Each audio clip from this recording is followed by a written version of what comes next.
মন্ত্রী যেদিন রাজাকার শব্দটি উচ্চারণ করলেন ওই দিন তিনি একটি কথা বলেছিলেন, একটি সুন্দর জিনিস উনি আমাদেরকে চোখে আঙ্গুল দিয়ে দেখিয়ে দিয়েছিলেন। উনি বলেছিলেন যে শিক্ষার্থীরা আন্দোলন করছে এরা কেউ সংবিধান সম্পর্কে অবগত নয়, এরা সংবিধানে কিছুই জানে না।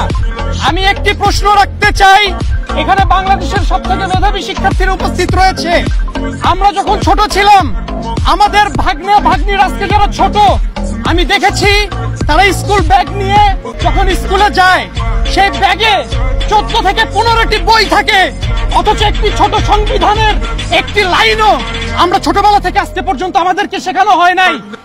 বাংলাদেশের যে রাজনৈতিক দলগুলো সব সময় চেয়েছে এদেশের তরুণ প্রজন্ম যাতে সংবিধান না শিখেই বড় হয়, তিনি সেটি নিজের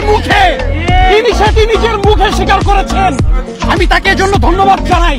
এবং আরেকটি কথা বলতে চাই, আমরা যে বলি আমরা রাষ্ট্রের মালিক, আমরা সংবিধান কিন্তু পড়ে সংবিধানে দেখি নাই যে আমরা রাষ্ট্রের মালিক, এটি আমরা লোকমুখে শুনেছি। এটি একটি লজ্জাজনক বিষয়।